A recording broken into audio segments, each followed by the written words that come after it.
Welcome to a special hour-long episode of WCC All-Access. I'm Ezra Broder. Coming up, it's our basketball season preview show. We'll reveal the preseason polls and teams, and we'll take a look at all 20 men's and women's squads with our basketball insiders, Andy Katz and Nicole Zaloumis. We'll also talk about some of the challenges this season will present with some of our coaches. But first, the season is scheduled to start on November 25th. So what teams and players should we be looking out for this season? Here's our men's basketball insider, Andy Katz, with the WCC preseason poll and all-conference team. Thanks, Ezra. The WCC was a three-bid league last season and could be again this season. Here's the preseason poll as voted on by the head coaches. No surprise, as Gonzaga is the unanimous favorite to repeat as the regular season champion. The Zags have won the last 8 regular season titles and start the year as my preseason number 1 in the country. BYU is picked to finish second under second-year head coach Mark Pope. The Cougars lost 5 seniors, but added enough talent to contend for the crown. St. Mary's is picked to place third. Randy Bennett always has the Gales near the top of the conference, but has a tough task in replacing Jordan Ford. A veteran Pepperdine squad is picked to finish fourth. Led by Kobe Ross, this could be the year Lorenzo Romar's squad breaks through. 2 20-win teams from last year, San Francisco and Santa Clara, are next. Todd Golden has the Dons on track for a 5th straight 20-win season, and Herb Sendek led the Broncos to its first 20-win year since 2013. LMU is picked to finish 7th under first-year head coach Stan Johnson. Pacific is picked 8th after its first 20-win season under Damon Stoudemire last year. In 9th, San Diego. The Toreros have 9 upperclassmen this season. Portland rounds out the poll. The Pilots' 8-3 start last season was its best in 5 years. And here's the preseason all-conference team. 3 Zags make the list. Senior Corey Kispert, junior Joel Ayayi, and sophomore Drew Timme.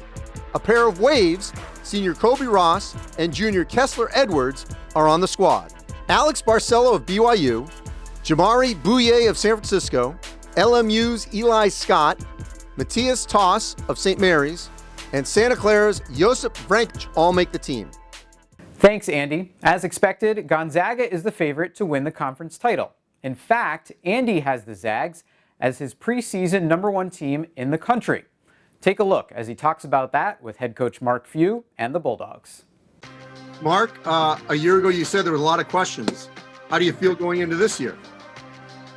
Just basketball, look, obviously having these 2 guys back with so much experience and just such a keen understanding of what we do and why we do it, and being comfortable enough to communicate and confident enough to communicate that to the new guys, that gives us a real jump. And then you throw Anton and Drew Timme in that mix. And that's a nice core group of guys that got a lot of minutes under their belts. And then I think we're all collectively excited about the new guys that we've added. There is a process of getting them up to speed, and we're currently right in the middle of that. So having these guys as examples and role models and able to probably smooth over some of my messaging on how to get it done helps greatly. All right, Corey, I need you to break down here. Be my analyst. I had Drew Timme as one of the big breakout players this season, able to fill in for Petrusev. Your other front court mates, Coach just mentioned a couple of them. We could add, obviously, whether it's Timme, Watson, Ballo, Pavel. I mean, you go. You tell me about the players that are around you. Yeah, obviously the 2, we call them the Twin Towers, Ballo and Pavel. They're learning and picking things up really quickly, and they're big and they're athletic, and they're figuring it out. And we're going to need guys to help Drew and Anton in our front court, and that's been our strength for years and years and years, and we're going to keep going to it. So I think I would really expect those guys to make some big leaps and bounds this year, and I think we're all really excited for the progress they're going to make. And then obviously, the freshmen coming in are a big deal for a good reason. Those guys are super talented. They know how to play, and they're picking things up and doing a really good job of kind of getting thrown into the fire and trying to survive. Joel, you obviously flirted with the NBA draft. Why did you want to come back? Just the special group of guys that comes here every year at Gonzaga. I mean, at the end of the day, every year you have a chance to compete for the big trophy, like Coach said, and that's something, I feel lucky and blessed to have. There's some other players in the country that did not have that opportunity to come back every year and have the opportunity to fight with a good group of guys and fight for a championship. And at the end of the day, we just gotta look around us and check on the people who are around us. And once the ball goes up, there's other guys around you we're gonna fight with. I was super excited about that idea. We are just getting started. When we come back, we'll reveal the women's preseason poll and all-conference team. And we'll preview the defending tournament champions, the Portland Pilots. That's up next. This episode of WCC All-Access is brought to you in part by Nike. Just do it.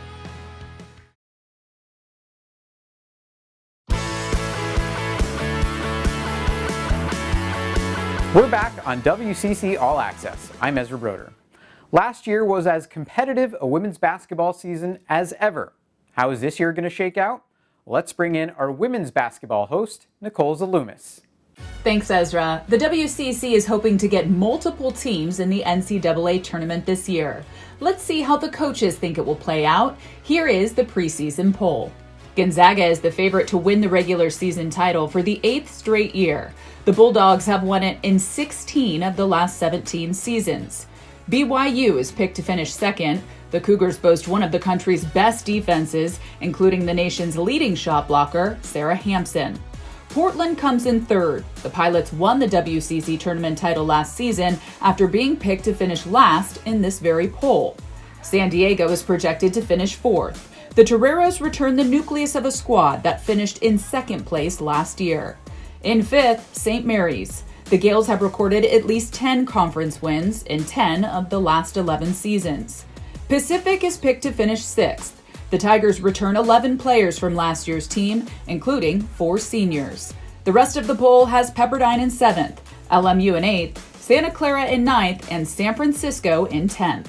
And here's the preseason all-conference team. BYU leads the way with 3 selections: sophomore Shaylee Gonzalez, WCC Defensive Player of the Year Sarah Hampson, and senior Paisley Johnson-Harding.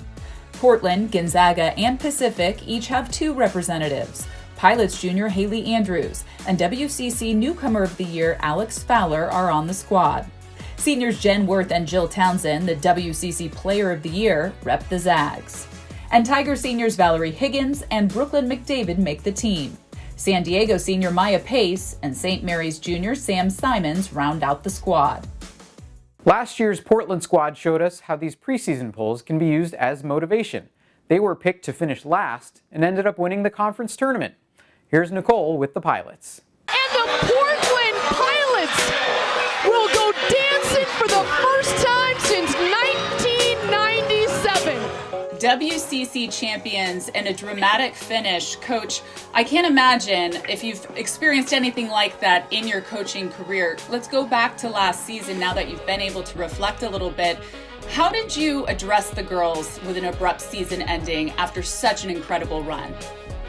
Yeah, I mean, definitely was like a magical run that, I think really started in the beginning. I think it was just a great ride. And I think as much as anything, what a great experience I think we had with one another. So, I think really that was probably where our message was, is disappointing it was not to be able to play in the NCAA tournament. I think that our team and our group had so many fantastic memories, and, being able to, walk off the court, I guess, with kind of a celebration, I think is a great way to end the season. Not what we wanted, of course, but I think our group kind of chose to focus on the positives of what happened instead of focus on the things that didn't happen. Obviously, going to the NCAA tournament is something that you don't get to experience every day, and a lot of us, that was definitely like our first opportunity to be in that position. So it was kind of like 100 to 0 really fast, but as Mike mentioned, we were really thankful.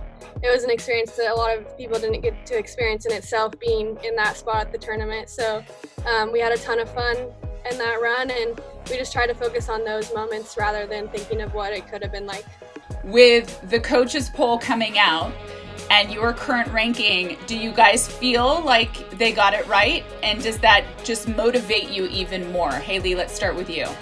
I think with our team, we've never really been heavily focused on the polls. Like, you can never know what to expect, because obviously prime example was last year we got picked 10th and ended up winning it. So I think in this league, anything can happen, and we're just grateful that we were lucky enough to pick third, but obviously we want to go back and win the championship again.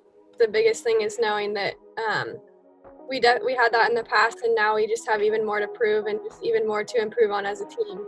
And just trying to focus on ourselves and just continuing to get better and just like get better from what we did last year, and just focus more into the future rather than looking at the past. But we're excited, and it will definitely be good to keep getting better from there. I love the fact that, the coaches, I feel like have put our team in a lot more respect, I guess, than where we were a year ago, but at the same time, not really. I don't think we put a whole lot into it other than, let's go, right? We just got things to work on, and let's just keep moving forward. Time to step aside for a moment. When we come back, we take a look at the impact of COVID-19 on our basketball teams. A trio of men's head coaches join Andy to talk about coaching and recruiting during a pandemic when we come back. This episode comes to you courtesy of Hercules Tires. Ride on our strength. Visit HerculesTires.com.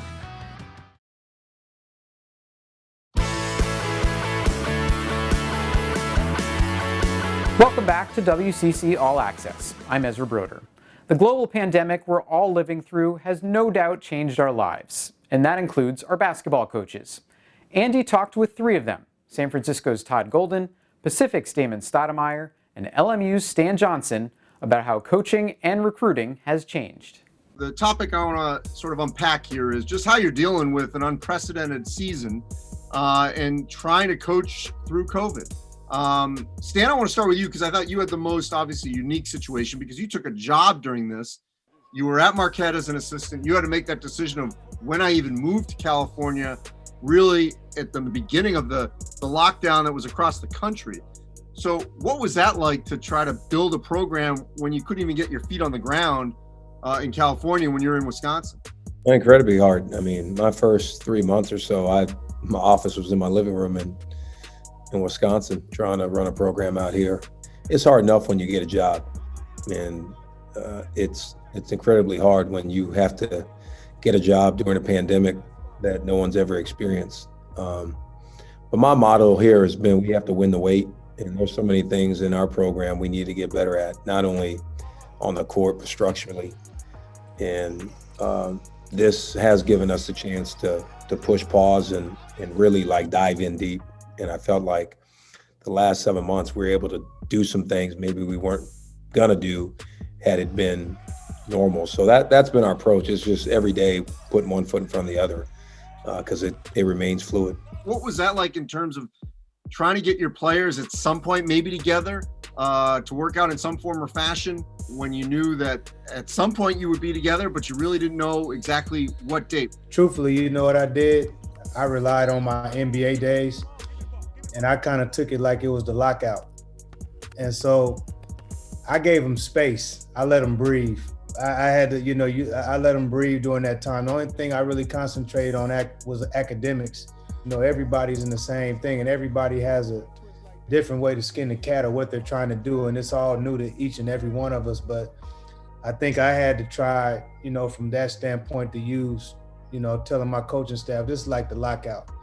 So when we got back together, we started to talk about basketball, the upcoming season, different things, getting in the same room, virtual meetings, virtual parties, all the different things that you want to do. But up until then, I let them breathe because truth be told, other than the racial issues that started to go on, man, them dudes didn't really want to talk to me anyway, from a certain standpoint. And I learned from Coach Olsen, you got to let guys breathe, man, after that season is over for a little bit. So I want to pick up on one of the points you made just then about sort of this incremental of, sort of bringing them back in stages. What was that like where you want to get going? You're all excited. You're finally back on a court.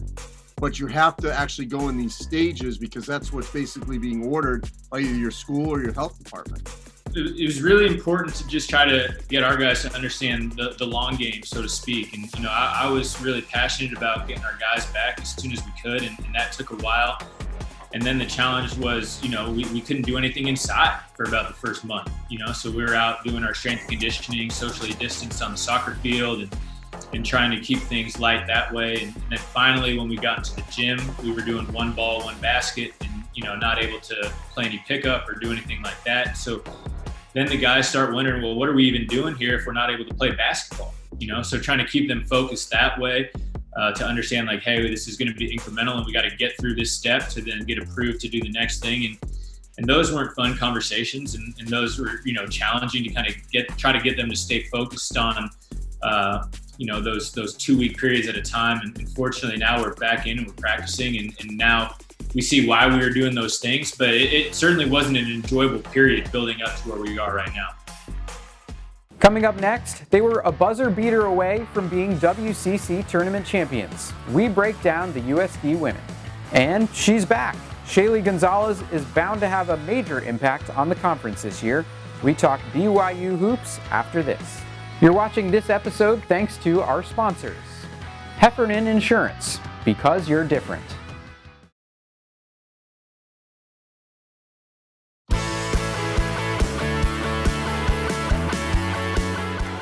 Here's Dykes, a senior out of Las Vegas, to Proctor, leans in for three and banks it in! I don't believe it! Z gave me a great pass, and I kind of leaned in because I wanted the and one, or at least, or just some type of foul.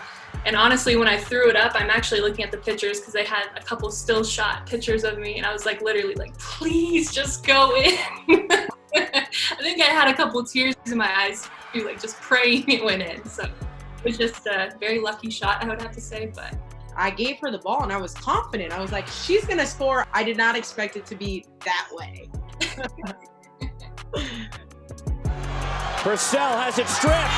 Janae Dykes to steal, and the USF Dogs have won the West Coast Conference Tournament. I was just overwhelmed with emotion. I think I started crying when Z actually stole the ball. I was so happy. I mean, we worked our butts off as a team. It was like all tears of happiness, all that hard work just came out, you know? And so it was very special to, you know, to share with my teammates. Welcome back to WCC All-Access. I'm Ezra Broder. The San Diego women have made the WCC Tournament Championship game in 2 of the last 3 seasons. What do head coach Cindy Fisher and her Toreros have up their sleeves this year? Nicole sat down with them to find out. What changes are we going to see out of your team this season, Coach? You know, lots of new faces, especially in the post position. You know, we graduated 3 of our post players, so that's a little bit new. But then the guard play is very experienced and very talented and very athletic, and you know, so a lot of that is going to obviously stay the same. We've added obviously 3 new players, 2 of them freshmen and 1 transfer, and they have joined in and are very skilled, very talented young women, and so I think they're going to bring a lot. The players that were in the program that are now a year older, even though they haven't been with us in a normal summer or normal spring from last year, all of them look great and look amazing, and I think they've all elevated their game at one way or the other, whether it's strength or whether it's skill or whether it's just, you know, learning the game better. So just to see them all together and starting to kind of mold that and watch it grow is just super exciting to me. Maya, you're obviously a natural leader, and with you 2 leading this team on a nightly basis, it's a tremendous burden to carry as well. How do you keep yourself motivated? I mean, we put in a lot of work last year, and we were very close as a team. We built the culture, and now I think it's definitely not a burden. It doesn't feel like that at all. Every day that I walk in the gym and get to compete with, my teammates is a great opportunity to get better, and we all embrace that. So I'm just excited. I'm really excited to kind of be able to respond on the court to all the adversity we've been facing, you know, with COVID in the last few months of things just being so different, but being in the gym with my teammates is like nothing feels more right than that. So I'm excited for the season and to take on the challenge and to kind of pick up where we left off last season, but even better, even stronger. The timing of everything last year when it happened, we were planning on, playing some more games. And with that being taken away, I think being back, and it's been gradual too. We've been having to move up slowly. We just had our first practice of 5-on-5, it was great because it kind of finally felt a little bit normal. But yeah, I think we're all just very grateful just to be with each other again. Our team has really good chemistry on and off the court. So just being together, being able to work on our skill work, because it was very different having to just be by yourself at home, just you and your basketball and your hoop compared to finally being back together and being able to just spend time with each other doing something that we love. 2 seasons ago, BYU put the conference on notice by claiming the tournament title, thanks in part to freshman Shaylee Gonzalez. But an ACL injury sidelined her last year. Guess what? She's back, and so are the Cougars' title hopes. Here's Nicole with BYU. Looking at last season, sitting on the bench next to the coaches, how did you see Shaylee grow through the injury, the recovery, and really learning more about the system in the game? Well, when she got hurt, I told her that you can make this year a real positive year by learning and by seeing things and what's being told to her teammates and take it to heart of what's being said as a coach to them. And I think Shaylee did a really good job with it. I'm not going to lie, it's hard because she wants to get out there and play. And I think she learned a lot seeing things and seeing her teammates of how they reacted. And the teammates, I think like Maria had taken on a lot of responsibility last year. She had to take a lot of pressure of bringing the ball up and getting us in our offense. And now with Shaylee there, Maria's had that experience, which she probably never would have gotten as full part of it with Shaylee being healthy. Now Maria's feeling a lot more comfortable doing those things. Now those two are working really well together. And I knew it happened. It's come a lot faster than I thought. So it's good to have her back. It's good to have a lot of players back. I think we had, for most teams, we had a good year. But for us, we didn't have a good year. We didn't get to the NCAA tournament. That's a goal we have as a team. And so I think we're really ready to go. And I think my team showed that with going through this virus and how you answer through all that. Shaylee, what did you learn about yourself in suffering the injury but having to sit out and really take in the game from a different perspective? Yeah, being able to sit on the sideline, I learned a lot, and it really helped the mental side of my game. I learned a lot just watching the girls, being able to learn more about them, which helps because now coming back this season, I know what their tendencies are, what they like to do, and just also being able to help the girls, being a leader, and then also being able to learn from the coaches as well. I learned a lot being able to sit on the sideline and listen to them and what they want. So that helps me a lot and has improved my game. Time to take a break. When we come back, how do you regroup after losing one of the best senior classes in school history? The BYU men tell us how they've reloaded. And one of the best point guards in the country is back for Pepperdine. Colby Ross joins the show when we come back. This episode comes to you courtesy of Signature Championship Rings. Your success set in stone.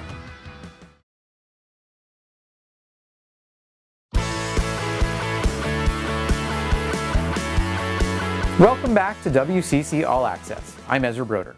Quick, who's the country's active leader in career assists? If you said Colby Ross of Pepperdine, you're correct. The senior guard has the Waves in position to make a title run. Here's Andy with more. I've got you as one of the top Cousy Award contenders, one of the top returning players in the country. Obviously, your numbers speak for themselves. For you to live up to what you've already built for yourself, not other hype. You've put the hype, you've created that hype. You've created that expectation. What do you have to do this season? To win. That's the ultimate goal. I think winning takes care of everything. So if we can win, that'll definitely help. and just for me to get better each and every day as a leader, just be better for my teammates, each practice, each game, and just learning new things. So that's been my goal this summer, and as the season's starting, that's just been my goal, just to get better each day and just continue to listen to Coach Romar and just help my teammates.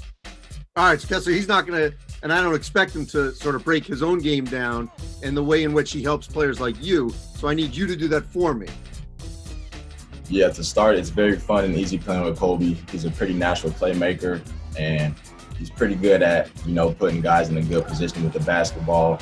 And he also really doesn't have a problem scoring on offense. He's also very competitive, so just playing with him makes everybody else that much more competitive. You watch him in practice, you watch him in anything he does, it's pretty obvious he wants to win. I think he has grown, as he says, he's grown as a leader and as a basketball player. And I think that what Kobe has learned is even more so what it actually takes to win on this level. And I think he's so looking forward to this season because he wants to take that knowledge, that wisdom, and put it out on the floor and put it on display. He's an avid film watcher. He is obsessed with the game. He's obsessed with being the best as an individual and as a team. And with that passion, I think he's pretty much figured out, okay, this is what happens. This is what you need to do to make sure you win this game. And I just think he's chomping at the bit to go out there and put it into action. He is, without a doubt, one of the best point guards in this country. And when you're a senior in college basketball and you're one of the best, you're able to make things happen. The BYU men lost 82% of their scoring from last season. 82! But no one is worrying in Provo as Mark Pope enters his second season as head coach. Here's Andy with the Cougars. Last season, had there been an NCAA tournament, I really believe that you guys had a team that could get to the Final Four. You had that personnel. Your offense was clicking at a high level. Obviously, a lot of pieces are gone off of that group, led by TJ Haws. Where are you right now, as practice has begun, as to whether or not the pieces are in place to mimic at least a little bit of the way in which you guys played last season? Well, listen, we have had a huge roster turnover, and we've had our roster's so different. Like, the pieces are so different. Even guys that are returning are playing different positions. So I don't know that we're trying to mimic exactly the way we played last year, or how we played, or how we approached the game. We just have such a different lineup. Our depth is so much greater. Our length is so much greater. Our good looks in the backcourt has just gone off the charts, as you can clearly see here. So we have, it's going to be a different feel and a different product, but hopefully we can get to some of the same results. We're going to be a great transition team. We got a lot of great guards and then bigs that can run the floor really well. So, we're very physical. We're a very strong team. So I think it's going to be interesting how we put all these pieces together and then move forward. All right, so to that point, you mentioned bigs. You've got a big one in Purdue transfer Matt Harms. What have you seen in limited action so far? Brandon, we'll start with you.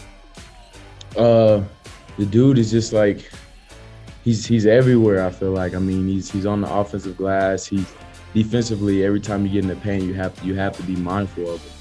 So, I mean, he's just affecting the game in so many ways. He's knocking down threes. I mean, he's really a great player for us. He comes as a really finished product to us.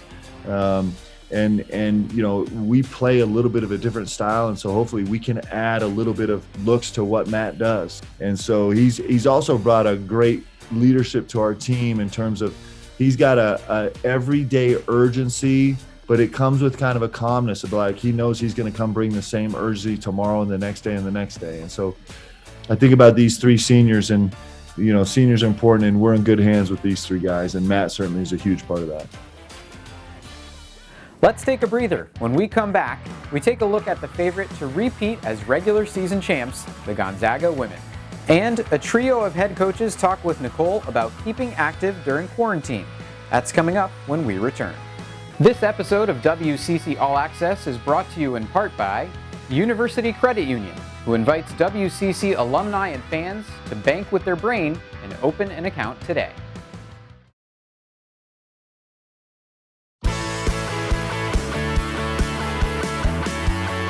Welcome back to WCC All-Access. I'm Ezra Broder. The last 7+ months have been hard on all of us, including coaches. How have they been able to keep their teams active and on the same page? Nicole talks with a trio of women's head coaches. I want to start with your respective schools and what you've encountered since the girls have returned. I know that in the WCC, you have the different guidelines for each county. Each school has different rules in place. When the girls reported and to now, what are you guys doing in terms of PPE and trying to stay safe? Not all of your student athletes came in at the same time. It was the local kids that were allowed to come on campus, and then the people that, you know, either drove long distance or flew long distance. For us, it's Oregon and Washington kids. And then we got some international kids here, and then we got some international kids later. So to this day for us, we don't have everybody on the same regiment because of the reintroduction to sport. So yeah, we did not have to wear gloves, thank goodness. I already have probably difficulties with masking up, and I like to talk during practice. So yeah, I'm always pulling on my mask, or I actually have my face shield right here that I use. So it's just figuring out what works. Do you feel like that set your program for all of you? This question: do you feel like you guys are behind from years past?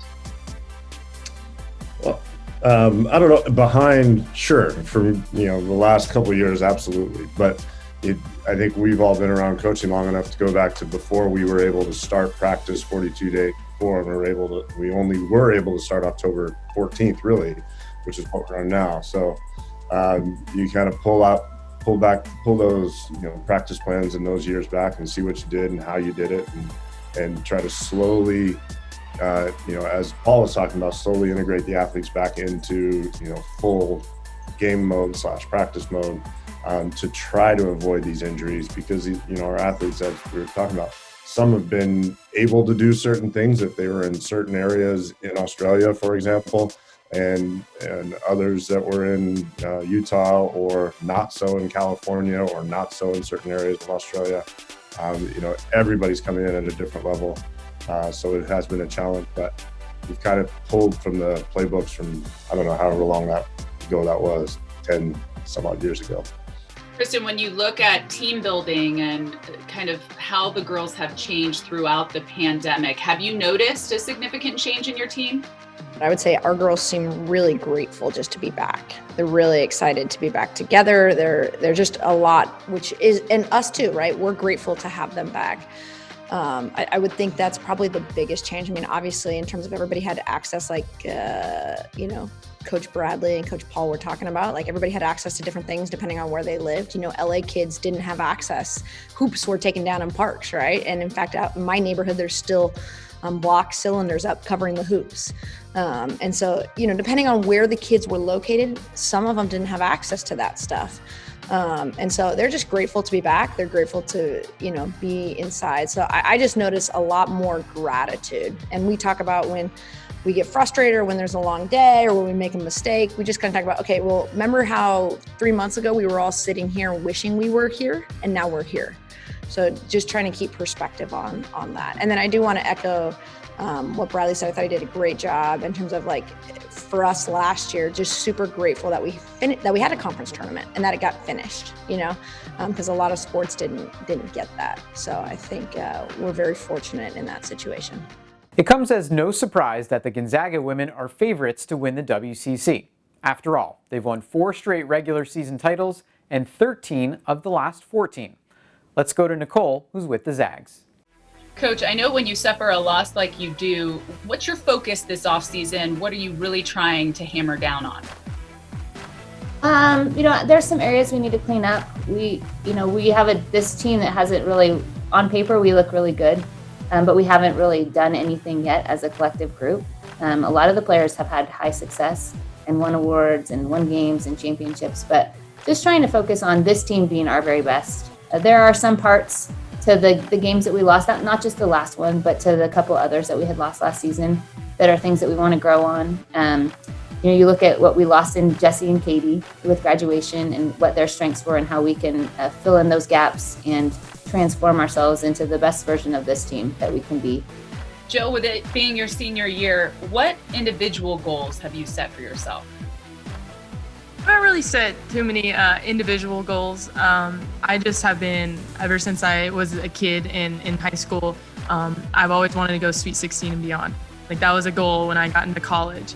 And these last 2 NCAA tournaments have kind of been taken from me in a ways that I wasn't expecting. And so, it's not an individual goal. It's going to take the entire team buying into that goal also. But that's just something that, I've always dreamed of, going beyond the Sweet 16. And so, senior year, this is the final push. And I think that I got a great team that all believes in making it that far too. This year, I'm just kind of trying to narrow in my focus on being as versatile as I can be and score wherever I am on the court, but also being someone who helps facilitate team baskets and kind of like influence that with my presence on the court. So whether it's me scoring or a teammate, I want to help the team the best way that I can. Let's step aside. When we come back, we wrap up our previews of the men's teams. And how do you replace an elite scorer like Jordan Ford? You don't. But St. Mary's has a plan. More on the Gales after this. This episode comes to you courtesy of Shamrock Office Solutions, delivering Ricoh digital copier and IT solutions to the Bay Area for over 19 years.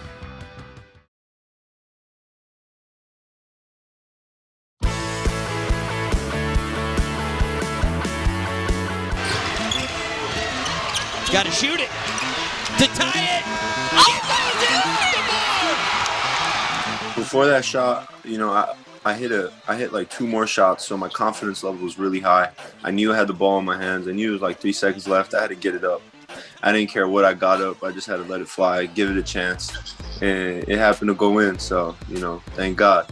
So when I gave the ball to Gary, I just knew that he hit a lot of big shots during practice, and we worked on that play a lot during that week as well, and just going over a lot of end-the-game situations and just knowing that Gary has a lot of confidence in his shot, and I believe in him. And every time he shoots the ball, I believe and hope that it's going in too. So when it went in, I was just hyping, just getting ready to try to win in overtime, in the third overtime. I was actually walking towards Randy Bennett, so I was actually looking at him. He was like, "Oh man, come on!" Like he was. I knew he was mad. Welcome back to WCC All-Access. I'm Ezra Broder. St. Mary's is entering year 20 of the Randy Bennett era, and while they lose over 70% of their scoring from last year, the Gales still have high expectations. Here's Andy with more. Jordan Ford trying to lean in. The heave. Good! Oh my. 72% of the scoring is gone, and Jordan Ford obviously was a lot of that. What will this team look like without someone that is ball dominant, and I say that in a complimentary way, like Jordan Ford? Well, we'll be more balanced. I don't think we don't have a guy that's going to score it like Ford, and I don't know if we have a guy who's going to score it like Malik. Those were 2 dynamic scorers. So I think we're going to be more balanced, but we have guys that'll score. Like it's kind of funny because I probably should be more worried, but I'm not. I trust what I see in practice. I've seen these guys. I know what they're about mentally, and I think we're good. I think we have a good team. I think we have good players. I think Logan Tommy will be very good guards, and I think Fotu he went 8 and 5 last year playing out of position. I think he's going to be a double-digit guy for us. I think Dukas will be a really good scorer for us. We don't have an all-conference guy returning. We usually have one. We don't have one. We don't have a double-digit scorer returning, but we do have those returning. They just haven't done it yet. Yeah, we just got a bunch of guys that are ready to step up. Honestly, it's just, I think that Jordan and Malik leaving and being so big for us last year, they left us in a good spot, and it's our job to get other guys to a great spot, and I think we're doing that as we're working every day in practice, and we're just continuing to grow. we have a lot of guys who just haven't had quite the chance to do what they're capable of yet. But we have a lot of young guys who are self-driven and hard workers that I think are really going to come on for us and have a good season. The rest of the WCC looks to be as competitive as ever, including 3 20-win teams from last season. Let's break down the remaining teams with Andy. Let's start with San Francisco. The Dons are coming off a 22-win season in Todd Golden's first year as head coach, and they return one of the best backcourts in the conference. Senior Jamari Bouye and junior Khalil Shabazz will carry the bulk of the scoring load after averaging a combined 25 points per game last season. USF will be an experienced squad, returning 11 of its 15 players from last season. Another team that won 20 games last season, Santa Clara, picked to finish 6th under head coach Herb Sendek. 3 of the Broncos' top 4 scorers are back, led by senior forward Josip Brankic. But the Broncos are a balanced group with 6 guys averaging between 6 and 12 points per game last year. A new era begins in LA as Stan Johnson takes over at LMU. The first-year head coach takes over a squad that won 11 games last season, but there's a lot to be excited about. Senior Eli Scott is one of the most versatile players in the conference. 3 starters return after missing last season: Joe Quintana, Damian Douglas, and 7'3" Matthias Markusson. After winning 23 games last season, Pacific will have a new look after losing its leading scorer and rebounder, Jaleel Tripp. But WCC Coach of the Year Damon Stoudemire finds a way to reload year after year. Senior Justin Moore and sophomores Pierre Cockrell and Danis Jenkins are just a few of the leaders on this deep team. This year's San Diego team will look a lot different than last year's. The Toreros have 9 upperclassmen on the roster, including 5 transfers. A big piece of their offense is senior big man Johan Masalski, who averaged 8 points and 7 rebounds per game last year. Sam Scholl enters his 3rd full season as head coach of his alma mater. And you may not recognize this Portland team. 9 new faces, including 5 junior college transfers. The Pilots bring back their leading distributor, Chase Adams. Head coach Terry Porter enters his 5th season at the helm. One more block to go. Coming up, we wrap up our previews of the women's teams. And we'll dish out the deets on a virtual event that you all can take part in. That's coming up after this. You're watching this episode thanks to our sponsors. Don Francisco's Coffee. Premium quality, great tasting, family crafted coffee since 1870. Backed by 150 years of coffee roasting expertise for a perfect cup every time.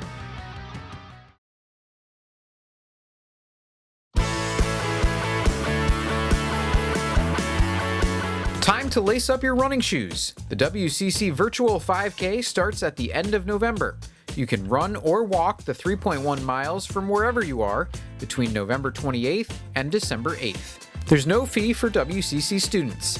Head to the website listed on your screen to sign up. Welcome back to WCC All-Access. I'm Ezra Broder. As we saw last season, anyone can rise up through the standings to win the title. That's how competitive this conference can be.